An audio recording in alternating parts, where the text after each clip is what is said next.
choisi Jésus pour guider ma vie. Mon bien-aimé Jésus, il est à moi, je suis à lui. J'ai choisi Jésus pour guider ma vie. Mon bien-aimé Jésus, il est à moi, je suis à lui.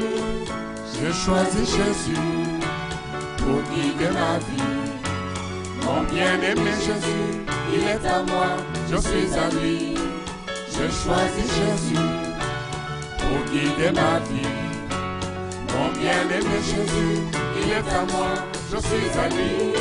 En marchant dans les chemins, dans les rues, observant tous les passants, chacun suivant sa propre voie, égoïstement, tristement. Mon cœur... Merci Père éternel pour le sacrifice de Jésus qui nous donne la victoire dans tout combat et à tout moment. Au nom de Jésus, nous te bénissons pour ces instants. Amen. Voilà, gloire à Dieu.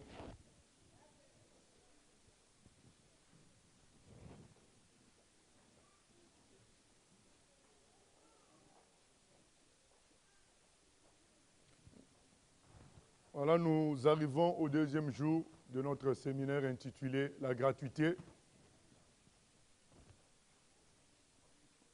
C'est un outil, ce séminaire, un outil de réflexion pour tout chrétien qui un jour l'écoutera afin d'analyser si la pratique commerciale que nous voyons dans le milieu chrétien est biblique ou pas. Et nous croyons qu'elle n'est pas biblique. Et hier, nous avons œuvré à montrer à partir des passages bibliques que le Seigneur ne voulait pas qu'on fasse du commerce avec les biens spirituels. Quand on entend bien spirituel, il s'agit de tout ce qui tourne autour de la parole de Dieu et de l'adoration, de la prière, des dons, guérison, tout ce qui est purement spirituel. Le Seigneur ne veut pas qu'on fasse du commerce avec. Et on avait dit que le séminaire n'avait pas pour sujet de s'intéresser à tout ce qui était produit dérivé, des choses qui en elles-mêmes servent. Donc comme par exemple le calendrier, la carte postale, la montre. Si quelqu'un vend des montres et puis met des versets bibliques à l'intérieur, ce sont des montres en soi. Donc la personne qui va les porter va regarder l'heure avec. Donc ça, c'est ce que j'appelle des produits dérivés. Ce n'est pas ce qui nous intéresse dans ce séminaire. Ce qui nous intéresse, c'est tout ce qui concerne les vrais biens spirituels que sont la parole, la louange, l'adoration, le chant, les dons spirituels et autres.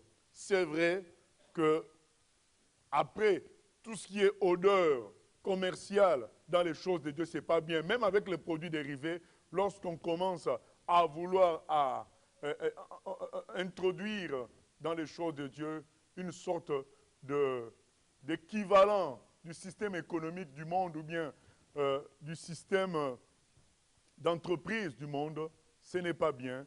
Nous devons rester sobres, lucides par rapport à ces choses-là. Et donc nous avions utilisé comme passage de base Matthieu 10, 7 à 8, où le Seigneur expliquait aux apôtres 7 à 10 qu'il ne fallait pas prendre de l'argent quand il les avait envoyés en mission. Il leur avait dit que l'ouvrier méritait le salaire et que le Seigneur allait s'occuper de pourvoir à leurs besoins et qu'ils n'avaient même pas, ils ne devaient même pas prendre leur propre argent. Le Seigneur allait s'occuper d'eux et que quand ils arrivaient dans une maison et qu'on leur donnait à manger, qu'on s'occupait d'eux, qu'ils acceptent cela parce que c'est dans le plan de Dieu qu'il y ait des gens qui s'occupent des serviteurs de Dieu. Et il a dit une phrase capitale, vous avez reçu gratuitement, donné gratuitement. Donc nous avons reçu gratuitement la parole, nous avons reçu gratuitement le Saint-Esprit, nous devons donner gratuitement parce que le Seigneur, dans sa grâce, nous a donné Jésus. À partir de Jésus, nous avons tout le reste. Et donc, le Seigneur nous recommande de donner aussi gratuitement tout en prenant soin de nous dire aussi que nous avons reçu gratuitement. Parce que certains pourraient ignorer qu'on a reçu gratuitement.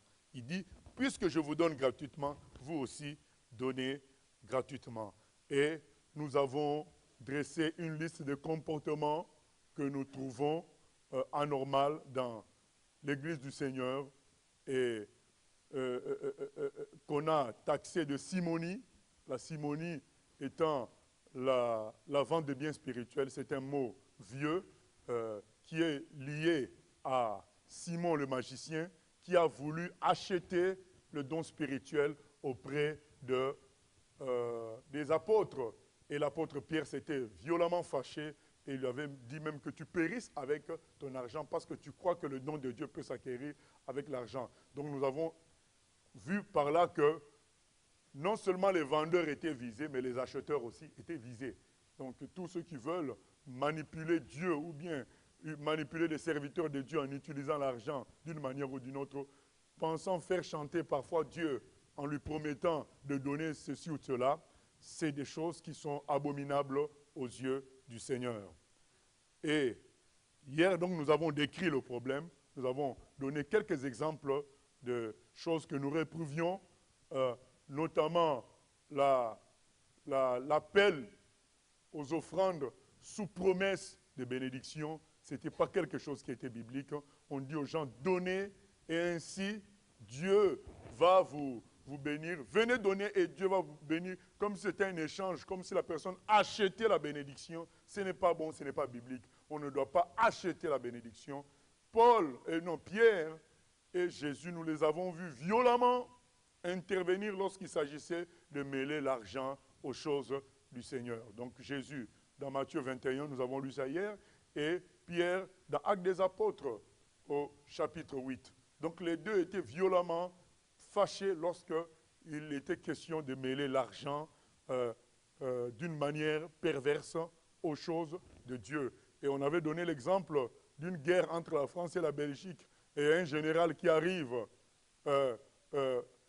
faire la revue des troupes vers la frontière, il voit les Français en train de jouer aux échecs.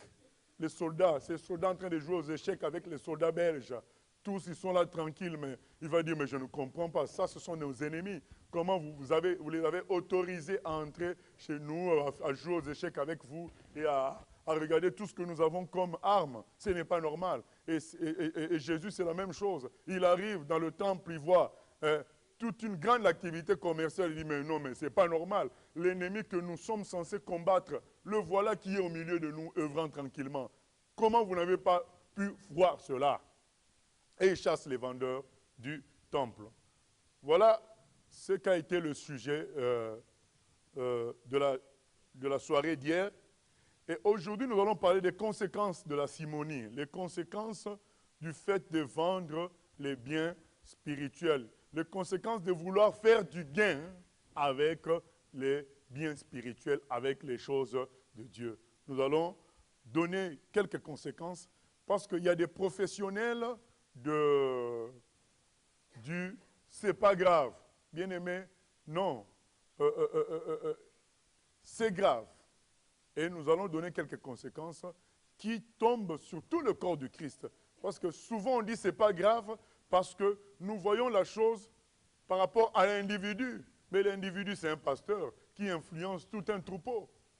Nous voyons les choses par rapport à une localité, mais la localité influence tout le monde entier.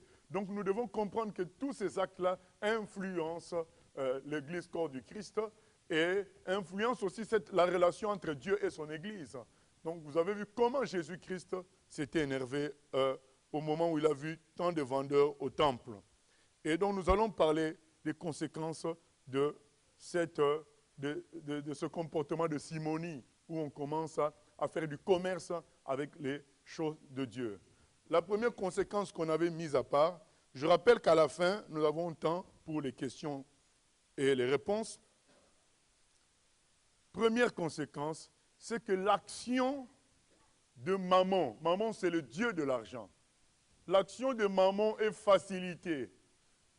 Il faut se souvenir que dans Éphésiens 6, il est écrit que nous n'avons pas à combattre les humains, mais nous avons à combattre des esprits des esprits très intelligents, très puissants, et ces esprits-là nous cherchent à nous empêcher d'aller au ciel.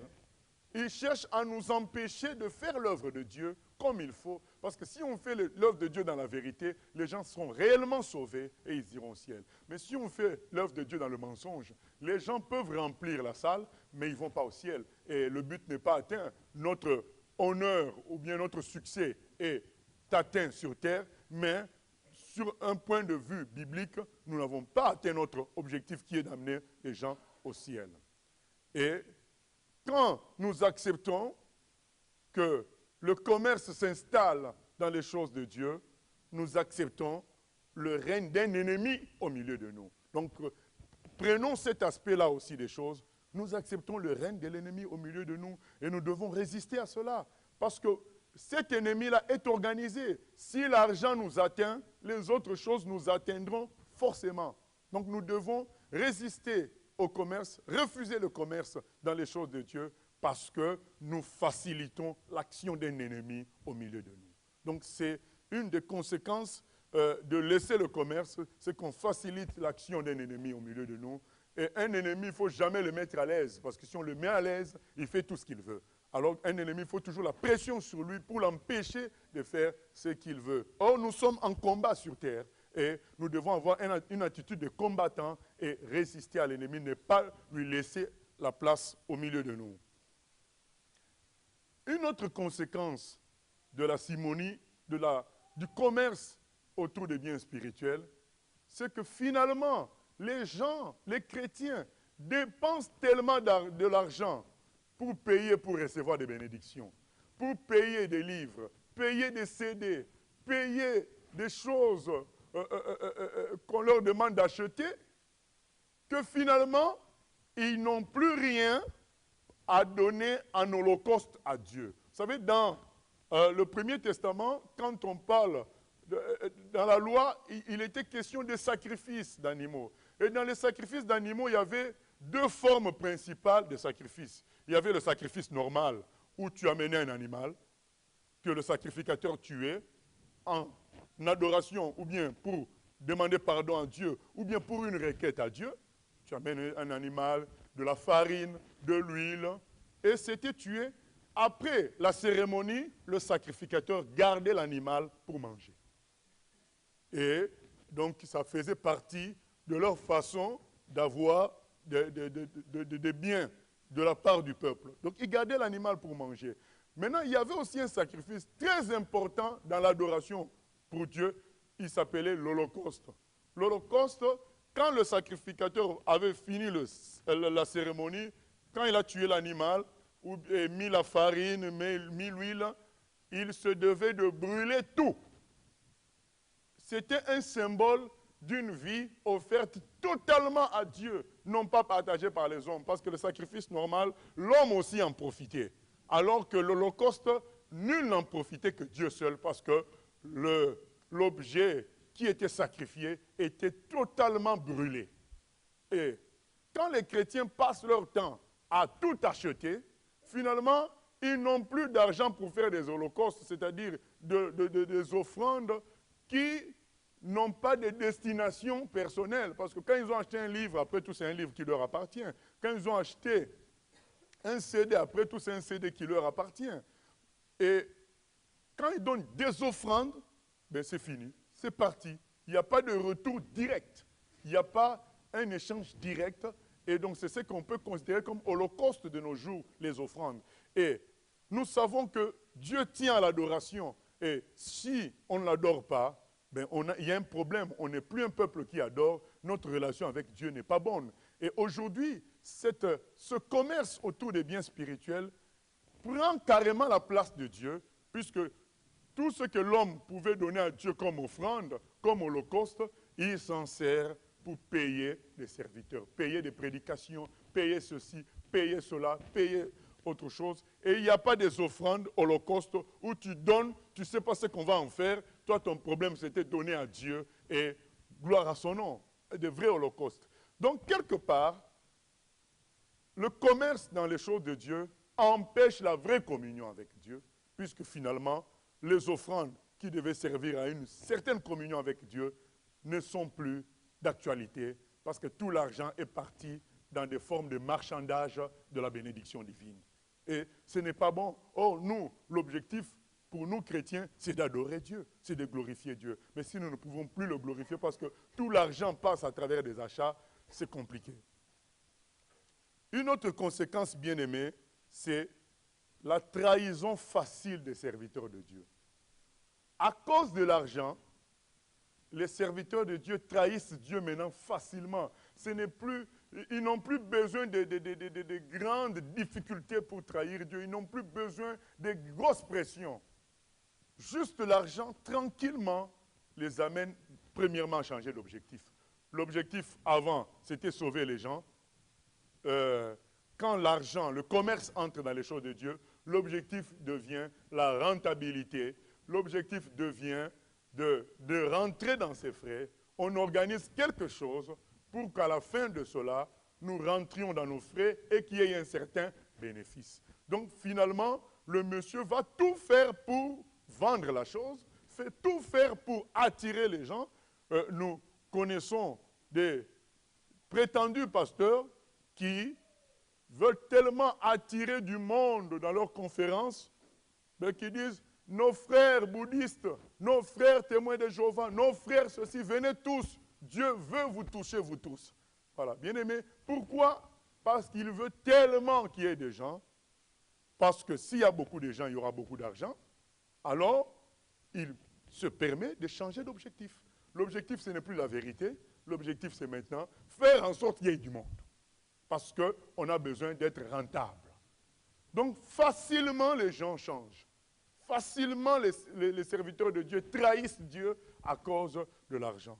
Souvenons-nous de la réaction violente de Pierre et de Jésus. Parce qu'ils connaissaient toutes ces choses-là. Nous connaissons une phrase célèbre de Paul. « Démas m'a abandonné pour l'amour des choses de ce siècle. » Voilà, Démas m'a abandonné. Or, dans une autre épître, il disait, je suis avec Démas, avec tel qui me soutiennent. Et dans une autre épître, lui-même, il dit encore, Démas, qui autrefois était mon soutien. Il m'a abandonné pour l'amour des choses de ce siècle.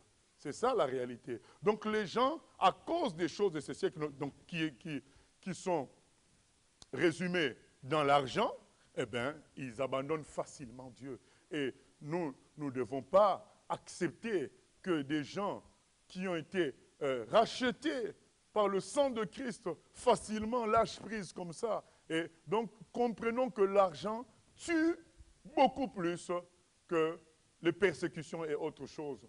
Nous connaissons l'histoire de l'église de Chine. Pendant longtemps, cette église a subi des persécutions physiques importantes, extraordinaires, à tel point que les autorités chinoises croyaient que cette église a disparu. Mais cette église n'avait pas disparu. Au contraire, elle avait pris solidement racine. Mais aux dernières nouvelles, l'argent arrive à déstabiliser cette église-là. Les chrétiens véritables, à cause du commerce des biens spirituels, commencent à flancher. Alors qu'ils ont résisté à la prison, ils ont résisté aux tortures, mais l'argent, tout doucement, commence à les fatiguer et à les amener à quitter le Seigneur. C'est dangereux. Donc, faisons attention. Le commerce des biens spirituels va vite sortir les gens de la volonté de Dieu. Et nous devons écarter cela de notre chemin, revenir à ce que le Seigneur a dit. Vous avez reçu gratuitement, donnez gratuitement. Une autre cause, c'est les divisions inutiles. Vous savez, même la Bible parfois encourage les divisions, parce qu'il y a des divisions utiles liées à la vérité. Mais il y a des divisions inutiles, bêtes, parce que le fondement de la division, c'est la convoitise humaine. Le fondement de la division, c'est l'orgueil humain. Ça, ce n'est pas bon. Mais la division liée à la vérité est une bonne division. Jésus a dit, je suis venu apporter l'épée. Donc, 2 vont aller à gauche, 3 vont aller à droite, à cause de la vérité. Mais il y a des divisions inutiles. Comme on m'avait raconté l'histoire d'un groupe qui commençait, et ils étaient très unis, jusqu'à ce qu'un jour, le trésorier temporaire, parce qu'ils n'avaient pas encore une structure Donc vous commencez un groupe, vous dites, bon, frère, c'est toi qui gardes les offrandes. Et puis, un jour, le frère qui gardait les offrandes, il fait un compte rendu de ce qu'il y avait dans la caisse. C'était environ 5 000 euros. À l'époque, c'était 30 000 francs. À l'époque où moi j'ai entendu l'histoire. Le frère dit, bon, il se trouve qu'en ce moment, nous avons 30 000 francs dans la caisse. Bien aimé, les gens ont tremblé. Et ils ont dit, bon, il y a un qui a dit, bon, mais maintenant, il faut qu'on décide qui va commencer à garder l'argent. Oh. Mais celui qui a dit qu'il y avait 30 000, mais il gardait déjà l'argent. Mais tant qu'on pensait que c'est 300 francs, 400 francs, personne ne voulait s'occuper de ça. Dès qu'on a dit que c'était 30 000 francs, oh, il faut qu'on décide qui va commencer à garder l'argent. Mais il y avait déjà quelqu'un qui gardait. Moi, j'appelle ça des divisions bêtes, inutiles. Juste pour 30 000 francs, bien aimé. Imaginez tout ce que Dieu peut donner à quelqu'un. Comment on peut se diviser pour 30 000 francs? Le Seigneur dit, demandez, vous recevez. Si tu veux 30 000 francs, demande au Seigneur. Pourquoi il faut casser une église pour des choses simples comme ça, bêtes, bien aimé? Et le groupe s'est divisé à cause des 30 000 francs. C'est ça la réalité.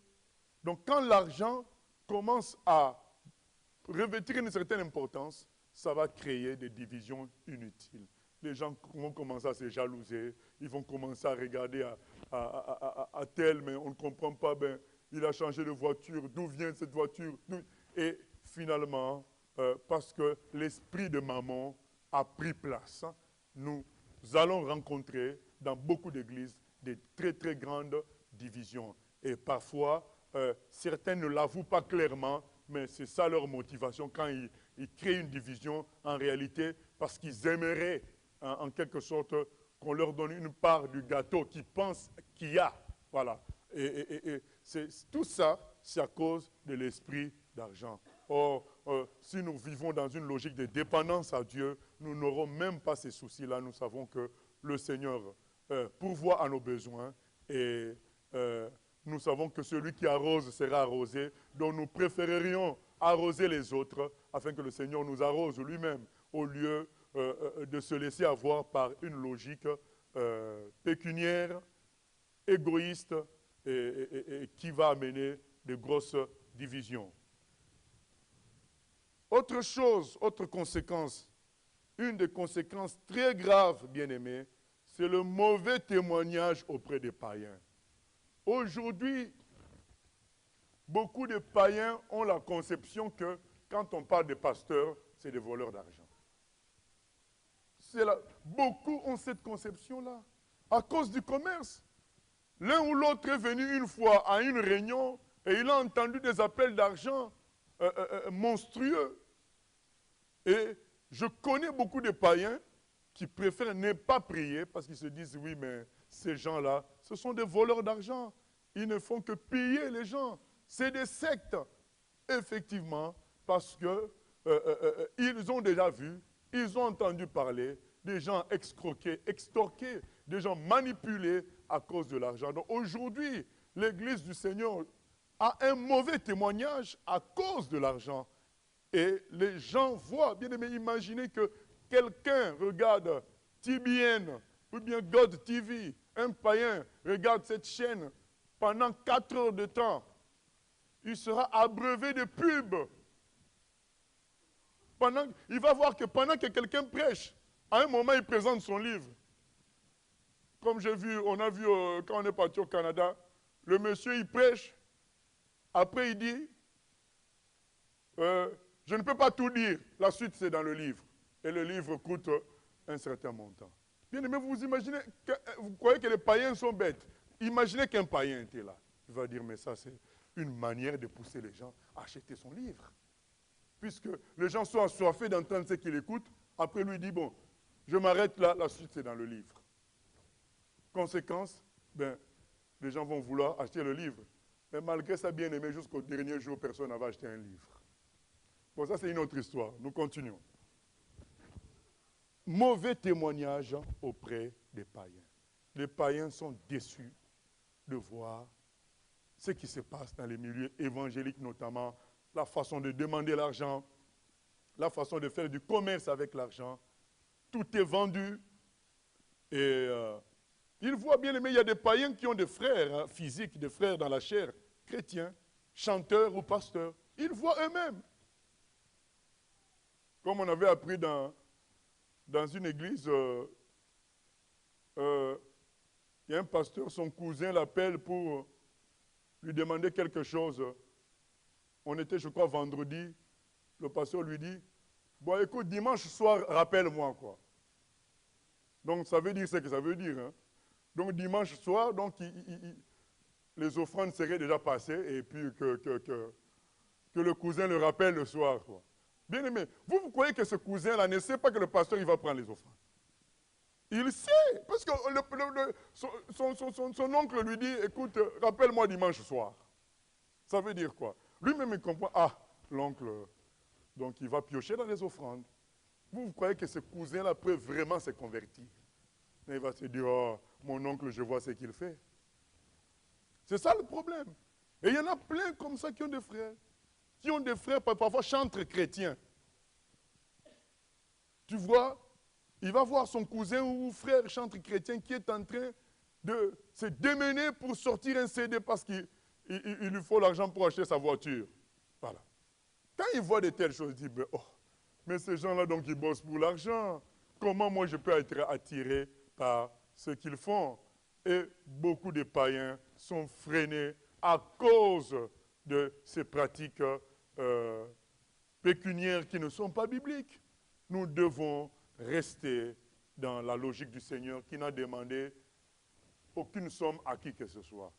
Cherchez dans la parole de Dieu. Vous ne verrez nulle part le Seigneur Jésus qui demande l'argent à quelqu'un.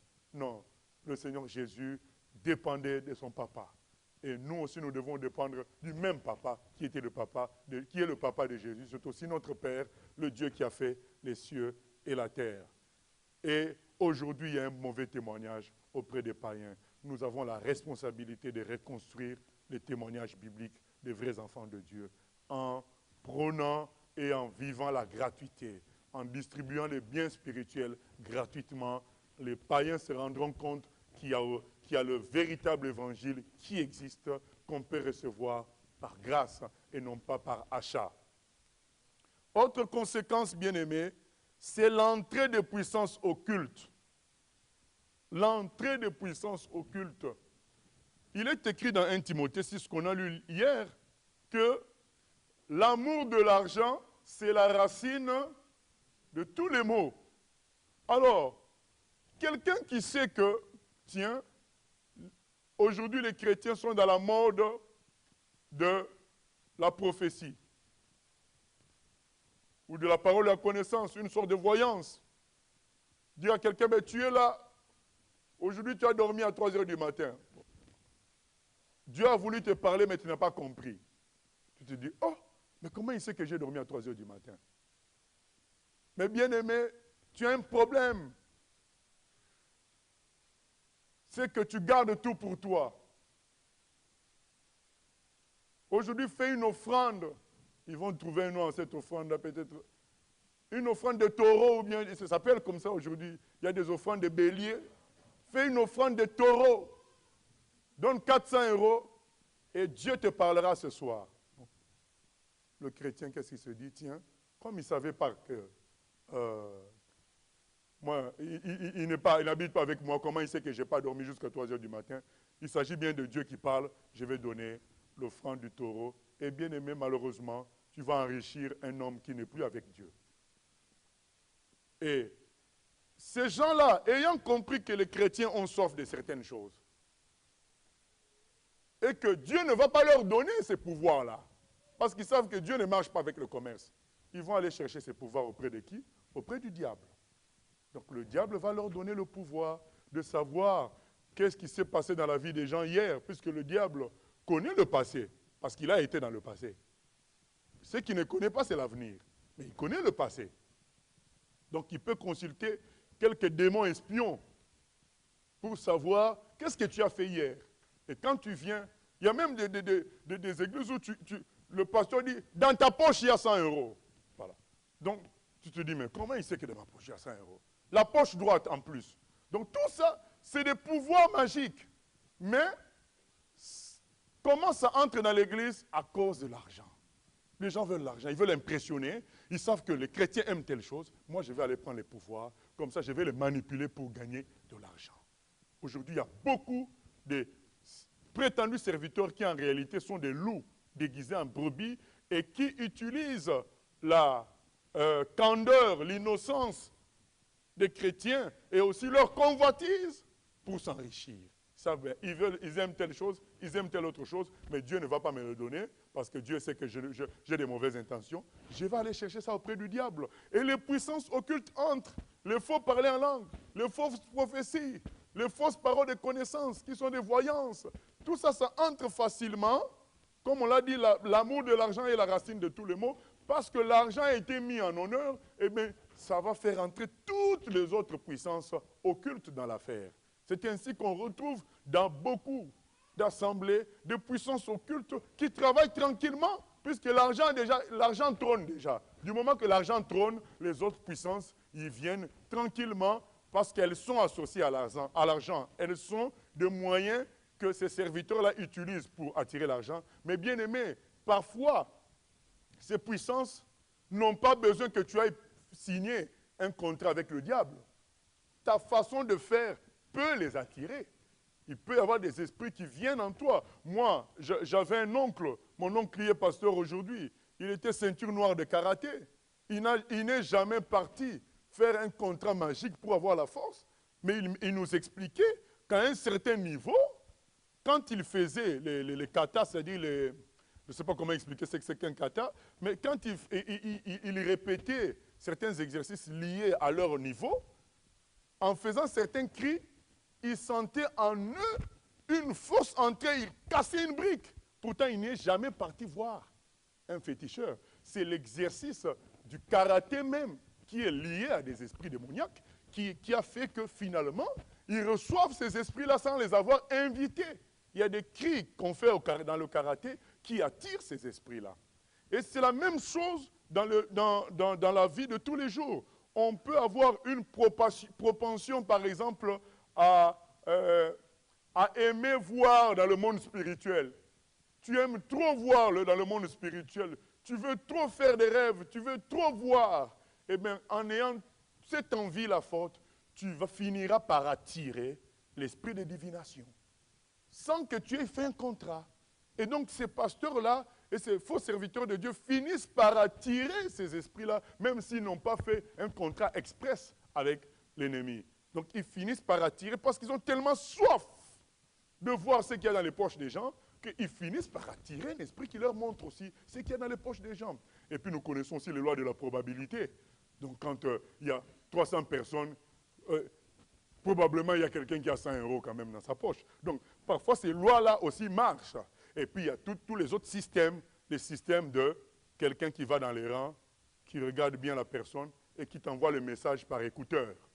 On a vu ça aux États-Unis. Donc, un pasteur, il est là, il attend qu'on lui dise par son espion qui est dans les rangs ce qu'il doit dire. Et l'espion a déjà causé avec quelqu'un dans le rang et puis lui envoie le message dans l'écouteur. Et puis lui dit, mais tiens, il y a quelqu'un là qui a tel problème. Son doigt est recourbé. Mais le Seigneur t'a vu, avance. Mais bien aimé, dernièrement, je me suis posé la question, comment ces gens-là ont le courage d'affronter le Seigneur comme ça? Comment attribuer ça au Seigneur? Et le monsieur a été dévoilé, il a été emprisonné. Et quand il est sorti de prison, là, quand je suis parti dernièrement, il continuait toujours ce travail. Il a recommencé. Et les gens continuent à le suivre aussi, alors qu'il a été emprisonné pour ça. Il a été filmé, pisté par des détectives qui ont vu ce qu'il faisait. Emprisonné, il ressort, il continue à faire ce travail-là. Et il y a toujours des gens qui suivent. Alors, comprenez que, bon, ces gens-là trouvent que le terrain est facile. Ils continuent leur mensonge. Mais toutes ces puissances occultes entrent à cause de l'argent.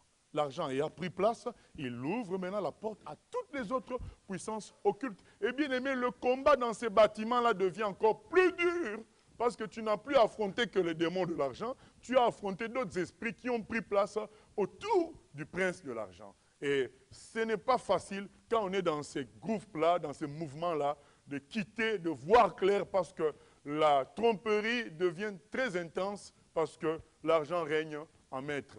Donc c'est une des conséquences dangereuses, l'entrée de puissances occultes. Et puis, ce que je considère comme étant la conséquence la plus grave, c'est la perte de foi au milieu des chrétiens. Les chrétiens perdent la foi en Dieu.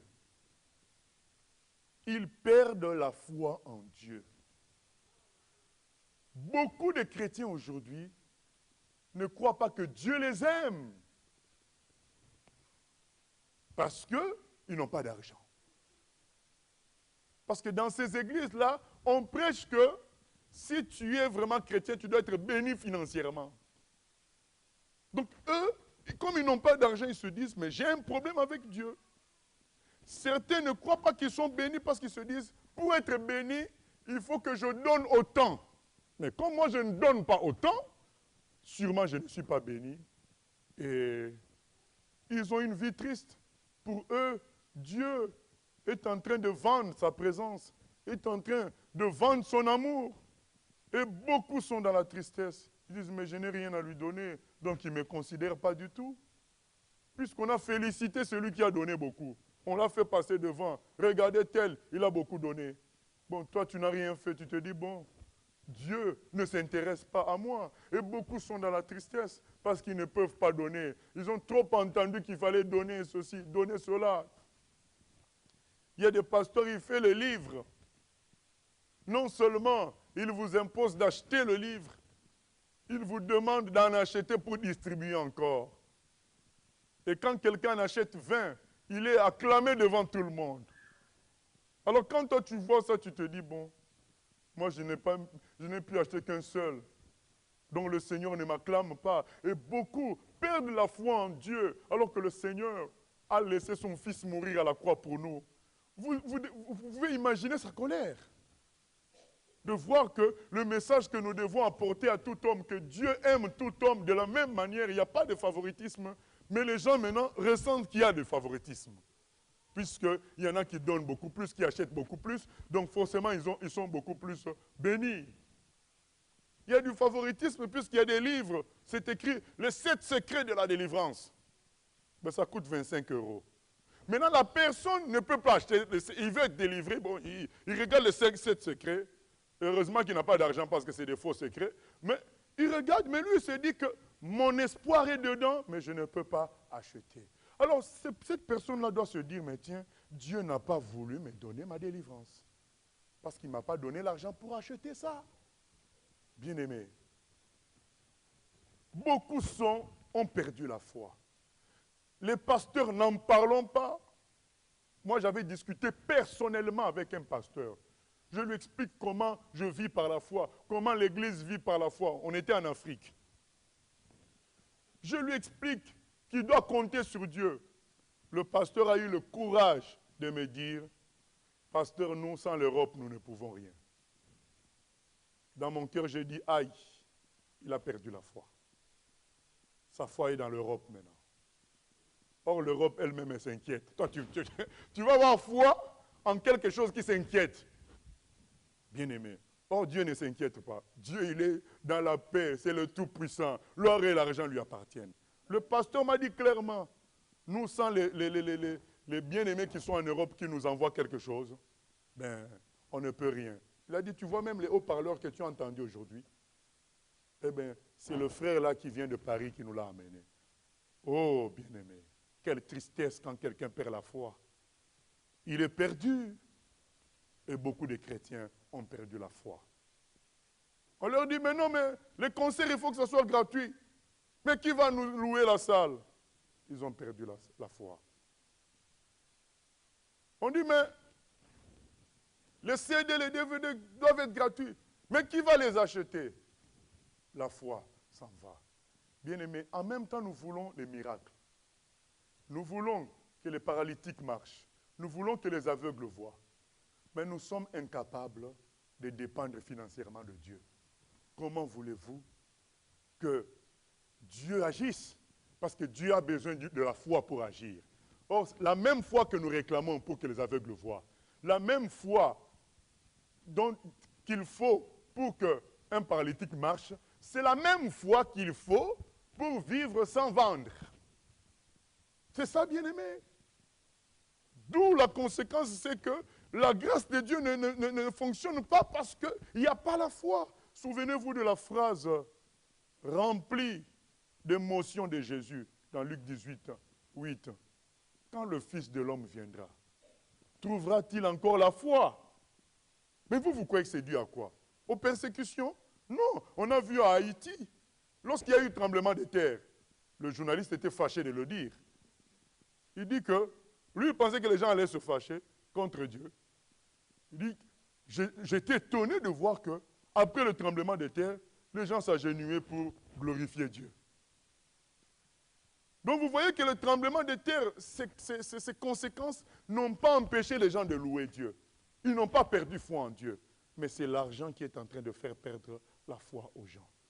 Parce qu'ils ne savent plus dépendre de Dieu. Vous savez, quand Jésus nous explique le problème de l'argent, il utilise, dans le passage de Matthieu 6, il utilise la comparaison avec les oiseaux. Il dit les oiseaux ne sèment ni ne moissonnent, mais ils mangent chaque jour. Les fleurs, les feuilles ne font pas de travail, mais elles sont très bien habillées. Et donc, il nous fait cette comparaison-là. Voilà la foi que Dieu attend de nous. Maintenant, l'argent est en train de nous faire perdre cette foi parce que nous calculons, nous disons, bon, nous allons sortir 10 000 CD et en sortant les 10 000 CD, nous allons les vendre à tel prix. Comme nous les avions achetés à tel prix, nous allons gagner autant et ça va nous permettre, pour certains, ils disent, c'est pour financer l'œuvre, pour aller plus loin. Mais bien aimé, qui veut que tu ailles plus loin? C'est toi ou c'est Dieu?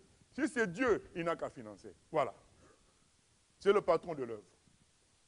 Et donc, beaucoup de gens utilisent cet argument-là pour dire, non, non, nous vendons pour qu'il y ait des bénéfices, pour financer dans l'œuvre. Ce n'est pas pour que ça aille dans nos poches. Bien aimé, le Seigneur a dit dans Matthieu 10, ne prenez rien dans vos poches.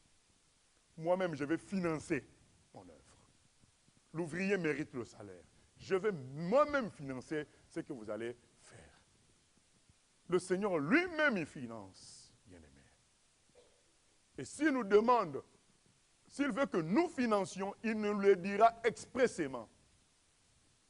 Mais il veut que lui-même finance. Et beaucoup disent, non, non, non, nous vendons pour s'autofinancer. Non, c'est l'œuvre de Dieu. Dieu lui-même a à financer. Il y en a qui disent, mais il y a un coût, oui, mais ce coût-là, Dieu va le prendre en charge. Mais lorsqu'on prie pour un malade qu'il guérisse, mais il y a des microbes. Pourquoi on prie? Parce qu'on croit que Dieu va les enlever. Donc si nous prions aussi pour notre vie, nous devons croire que Dieu nous donnera la nourriture. Il nous donnera ce qu'il faut.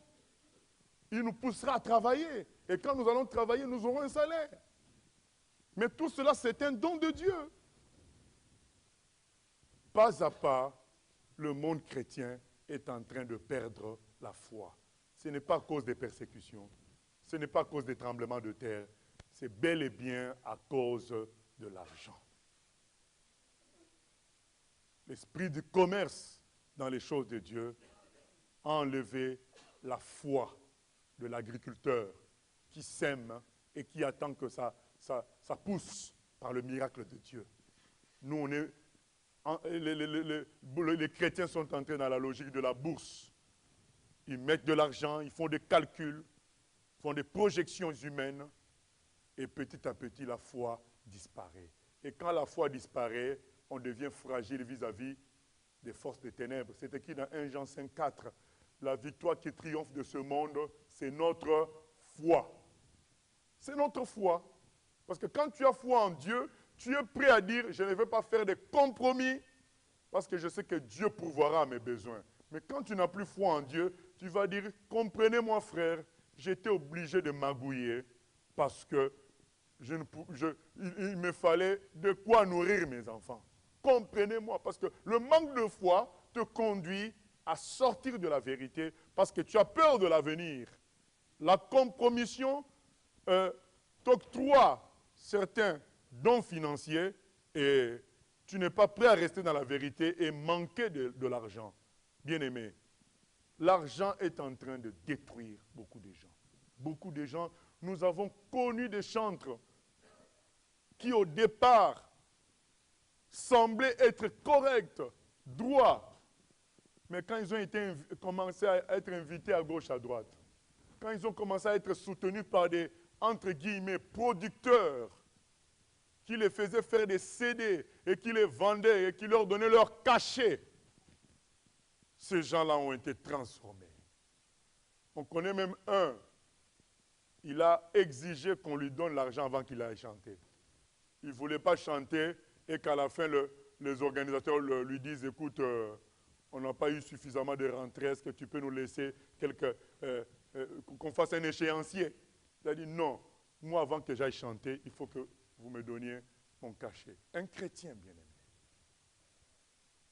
Voilà là où ça en arrive. La perte de foi totale. Et nous savons que nous sommes sauvés par la foi.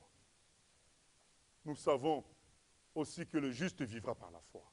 Or, lorsqu'on n'a plus la foi, on ne peut plus vivre, spirituellement parlant. On devient un mort. Vous savez, beaucoup de gens disent, mais oui, les églises américaines sont riches parce qu'elles ont compris l'importance de l'argent. Bien-aimés, nous nous souvenons d'Apocalypse. Le Seigneur parle à une église. Il dit à cette église, tu te crois riche, mais tu n'as rien du tout. Tu n'as rien, parce que c'est de l'argent. Païen, c'est de l'argent sale. Ce n'est pas de l'argent pur qui vient du Seigneur. Vous savez, aujourd'hui, les plus riches, ce n'est pas les chrétiens.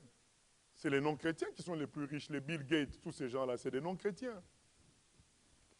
Les chanteurs de ce monde, c'est des non-chrétiens. C'est les plus riches.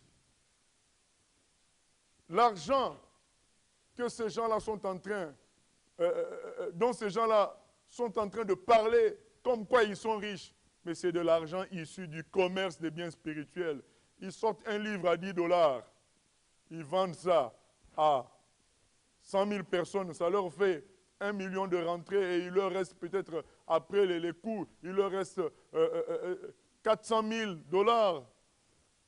Mais c'est de l'argent venu du commerce des biens spirituels, venu de la manipulation. Aujourd'hui, bien-aimés, nous devons faire attention, revenir à Dieu. Parce que l'Église est en train de mourir aussi à petit feu à cause du commerce des biens spirituels.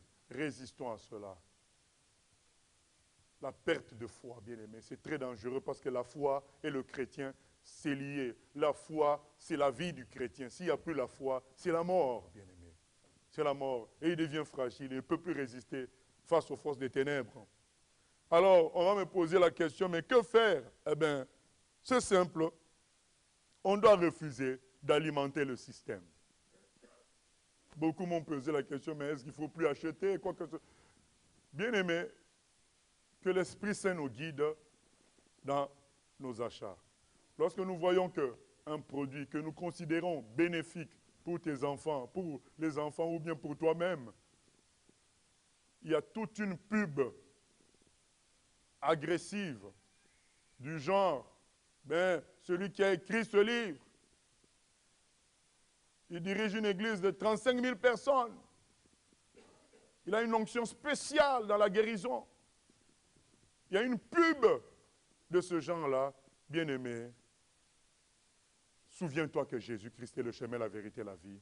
Oublie ce livre-là, oublie ce document-là. Faisons le tri. Il y a des gens qui vendent des livres et des CD. Ça, c'est livre et CD, c'est le cas le plus simple, qui est discutable.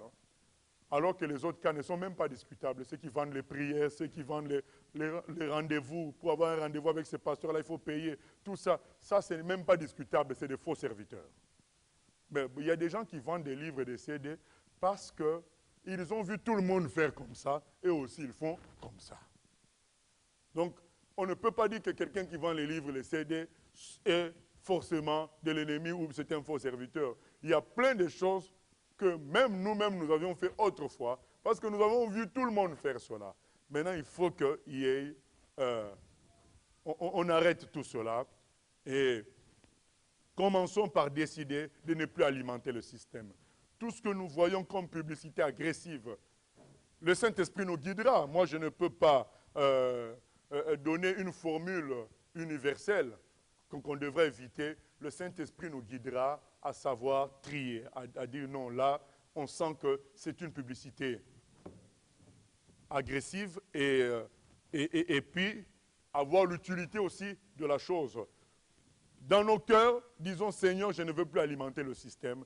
Je veux que si je dois acheter quelque chose qui est utile, que je puisse le faire vraiment selon ton Esprit Saint et évite-moi tout ce qui est l'alimentation du système. Et petit à petit, bien-aimé, le système ne va plus avoir un certain impact sur nous. Petit à petit, nous allons vraiment, dans la deuxième proposition, se construire une nouvelle façon. Donc, en même temps que nous refusons d'alimenter le système, nous devons en même temps, puisque certains d'entre nous sont des futurs prédicateurs, sont des futurs écrivains de livres, des futurs chantres qui vont sortir des CD, en même temps que nous refusons d'alimenter l'ancien système, nous devons commencer à bâtir la logique biblique qui est que lorsque je produirai un CD, je le distribuerai gratuitement. Lorsque je produirai un livre, je le distribuerai gratuitement. Dieu s'occupera du reste. Nous devons, en même temps que nous refusons d'alimenter le système, surtout quand on apprend qu'il y a une conférence, un concert qui est payant, on ne doit surtout pas y aller. En même temps que nous refusons ainsi d'alimenter le système, nous devons nous préparer, nous, à faire autrement, à faire bibliquement. Voilà. Ce n'est pas une nouvelle manière de faire, c'est la manière biblique.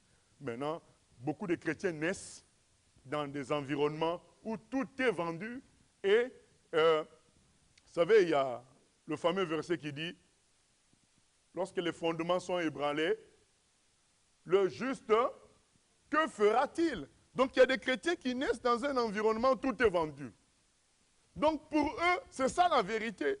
Donc, il est juste dans son cœur, mais il n'a pas de référence. La seule référence qu'il a, c'est le fait que les livres doivent être vendus parce qu'il y a un coût à la production, il y a un coût à la production des CD, il y a un coût à la location des salles, donc les concerts doivent être payants, ainsi de suite. C'est sa seule référence. Ce sont des gens du psaume 11.3. Quand les fondements sont ébranlés, le juste est perdu lui-même. Donc ces gens-là ont besoin qu'on leur dise « Non, non, non, il y a une autre façon, c'est la façon biblique. La façon de Jésus, la façon de Paul, de Pierre. Ils n'ont rien vendu, ils ont tout distribué gratuitement. » Et quand ces gens-là apprennent cela, ils vont petit à petit aussi refuser d'alimenter le système et de construire ensemble, et tel que Dieu nous conduira localement, bâtir d'une façon, la façon biblique d'agir, celle de distribuer gratuitement les choses en comptant sur Dieu. On doit sortir un livre, nous comptons sur le fait que Dieu nous donne les fonds pour sortir une première série que nous distribuons gratuitement. Si les gens réclament, nous prions encore que Dieu nous envoie des fonds, et ainsi de suite, bien-aimés. Nous connaissons un bien-aimé qui nous a précédés, qui est déjà mort. Peut-être certains ont lu ses livres. Georges Muller, lui, il s'occupait des orphelinats. Les orphelinats, ce n'est pas comme des églises où il y a des offrandes. Les orphelinats, c'est des enfants qui sont totalement à ta charge. Les enfants ne peuvent rien te donner. Mais ce frère n'a jamais fait des appels de fonds. Il priait et Dieu suscitait des gens pour donner de quoi à s'occuper de plusieurs orphelinats à la fois. Il priait, il avait la foi que Dieu va envoyer des gens pour donner. Dieu va susciter la manne pour lui et les orphelins. C'est ça l'exemple que nous devons suivre. Et cela est possible parce que c'est la Bible qui nous le dit. L'ouvrier mérite son salaire.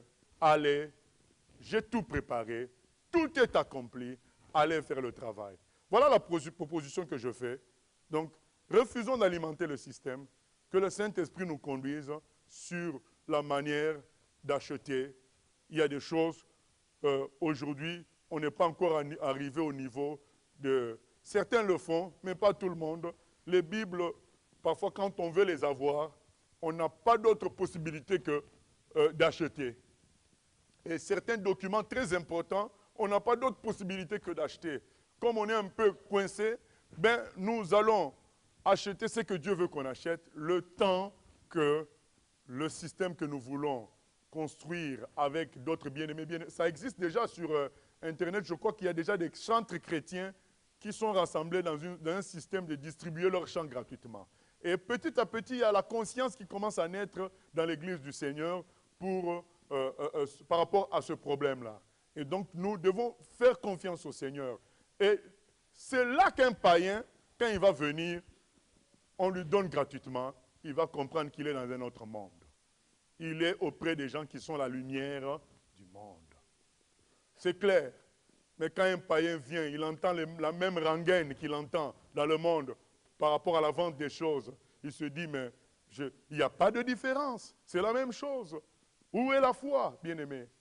Nous devons faire la différence parce que nous sommes la lumière du monde. Voilà ce que le Seigneur attend de nous. Mais lorsque nous fonctionnons dans le même système. Et quand je témoignais, par exemple, à mon gardien que mes 2 voitures sont des dons, le monsieur, il est dépassé. Il dit, mais comment est-ce possible qu'on te donne des voitures? Il est dépassé. C'est un témoignage pour... Il dit, mais comment est-ce possible? Moi, je dis, c'est Dieu qui fait ça. Ah bon? Oui, bien aimé. Mais s'il vient, il voit que, bon, la vente a rapporté telle chose. À partir de cette vente, on a... Mais c'est le même système. C'est le même système. Il dit, bon, il sait bien vendre, le monsieur. Voilà. C'est tout. C'est le même système. Il faut que le païen soit impressionné et dit, tiens, ce monsieur, il lui reste que un poulet dans son frigo, il prépare tout pour nous. Il ne pense même pas demain. Oui, demain, Dieu pourvoira. Et quand il est confronté, bien aimé, moi je me suis converti comme ça. Les frères qui m'avaient accueilli au Maroc, on souffrait là-bas pour manger. Mais le frère, nous on a déjà mangé, il revient, sa toute petite part, le pasteur Emma, il dit, mais Eric, viens manger avec moi. Moi j'ai dit, mais cet homme est fou. Moi j'ai déjà mangé, lui il n'a pas encore mangé. Et la petite part, puisque les absents ont toujours tort, comme on dit, les absents, on leur laisse une petite part, et lui il invite quelqu'un qui a déjà mangé à partager la petite part qu'on lui a laissée. J'ai dit, il est fou. Et c'est pourquoi le jour où on m'a dit, est-ce que tu veux te faire baptiser? Moi j'ai dit, c'est quoi? On m'a expliqué, j'ai dit oui. Il n'y a même pas eu de résistance, comme beaucoup ont de résistance, à dire, mais j'ai été catholique. Non. Ces gens-là, ils m'avaient impressionné tellement que je rêvais seulement d'être comme eux, quoi. Parce qu'ils étaient dans un autre système. Nous devons revenir au système de Jésus. La foi en Dieu. La confiance que Dieu pourvoira. Voilà ce que moi, je propose. Ne plus alimenter le système et puis construire la façon biblique ensemble et que chacun s'y engage. Et hier, j'avais dit que lorsque nous achetons, nous devons considérer comme autrefois, les chrétiens ou les juifs, il n'y avait pas d'imprimerie. Et quand un juif ou un chrétien voulait les Écritures, il employait un scribe païen, ou peut-être chrétien, mais ça pouvait être aussi un païen, qui lui recopiait les Écritures. Et il payait. Alors donc quand on achète, je ne dis pas que ces gens-là, nous devons les considérer comme païens. Je dis que nous devons considérer comme si nous avons utilisé un païen pour nous reproduire un CD, pour nous retranscrire un livre. Mais je ne dis pas que ceux qui ont écrit sont des païens, ni ceux qui ont fait les CD. Je dis tout simplement que, considérons comme à l'époque, quand quelqu'un voulait avoir une portion d'écriture, il payait un écrivain qui lui copiait cela. Et quand nous serions conduits par le Saint-Esprit à acheter certaines choses importantes comme la Bible, certains CD importants parfois pour l'éducation des enfants, considérons que c'est comme si nous avons payé un païen pour nous faire un travail et le temps que le Seigneur fasse que nous-mêmes. Quand je dis nous-mêmes, il ne s'agit pas de nous ici, il s'agit de tous ceux qui sont touchés par le Seigneur pour distribuer tout gratuitement, le temps que ces gens-là commencent aussi à produire les mêmes choses, et nous pourrions, en ce moment-là, vraiment quitter totalement toute forme de contact avec l'ancien système, que les gens ont accepté naturellement parce qu'ils y naissaient. Vous savez, dans le Premier Testament, il y a aussi ce problème. Hein? Qui connaît le Néhushtan? Néhushtan, c'est le serpent que Moïse avait fait construire. Au moment où les enfants d'Israël étaient piqués par des serpents, Dieu avait demandé à Moïse de faire sculpter un serpent en bronze que les gens devaient regarder pour être guéris. Mais le problème, c'est que quand Moïse est mort, les gens ont continué à considérer que ce serpent-là avait un pouvoir. Et donc, ils continuaient à lui faire des sacrifices de parfum, ce qui n'était pas bon. Quand est-ce que ça s'est arrêté? Avec Ézéchias. Mais c'est des centaines d'années. Vous savez, Moïse, après Moïse, il y a Josué. Après Josué, il y a les juges. Après les juges, il y a les rois. Et Ézéchias fait partie des rois qui sont venus plus tard. Donc presque plus de 500 ans après, c'est Ézéchias qui vient arrêter le culte de Néhushtan. Mais les enfants d'Israël continuent à faire ça, naturellement. Et beaucoup de gens naissent, ils voient les gens vendre. Eux aussi, quand ils deviennent serviteurs, ils commencent à vendre naturellement. Vient un jour, il faut arrêter ça. Il faut dire non, non, non, non. Même si ça paraît officiel, même si c'est Moïse qui avait commencé ça, Moïse, quand il avait commencé ça, il avait ses raisons, et c'était des raisons bibliques. Voilà. On ne sait pas qui a commencé ces choses-là. Ce qui est sûr, c'est que ce n'est pas biblique. Il n'y a aucun verset qui nous demande de vendre des choses pour récupérer des bénéfices. Tout au contraire. Et je réponds déjà à une question parce qu'il faut savoir que j'ai reçu des questions par Internet et au téléphone aussi, pour des gens qui n'habitent pas la France, qui habitent loin.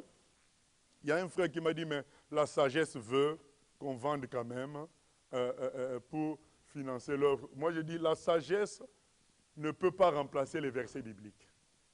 Nous pouvons utiliser notre sagesse par le Saint-Esprit lorsque les versets bibliques ne disent pas, ne règlent pas le problème clairement.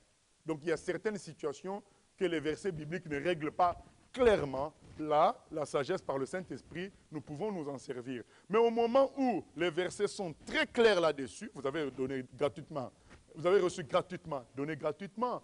1 Timothée 5, il ne faut pas faire du commerce, chercher un gain avec la piété. Actes des Apôtres, chapitre 8, il ne faut pas acheter. Tu as voulu acheter ce qui est de Dieu, le don de Dieu, à prix d'argent. Donc nous voyons ces interdictions claires. Nous ne pouvons pas dire la sagesse veut qu'on vende et avoir quelque chose pour financer l'œuvre. Non. Les versets bibliques étant clairs, notre sagesse est secondaire. Nous tous, nous avons donné ce genre d'argument-là. Nous, on disait même, bon, si on met tout gratuit, il y a des gens qui vont prendre parce que c'est gratuit, ils ne vont pas aller écouter, ils ne vont pas aller lire. Bon, après, comment nous, on peut décider tout ça, savoir qui va aller écouter, qui va lire?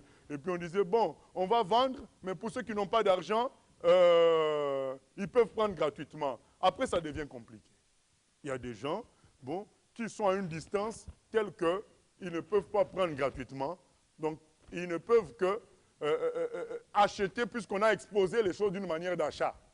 Après, ça devient compliqué. C'est très simple. Vous savez, avec Dieu, c'est simple. On met gratuit et tout le monde en dispose. Et si on commence à séparer, ça devient très compliqué à gérer. Or, les choses de Dieu sont très simples. Voilà, je m'arrête là par rapport à ce que moi j'avais à dire. Maintenant, nous allons passer aux questions, au temps des questions.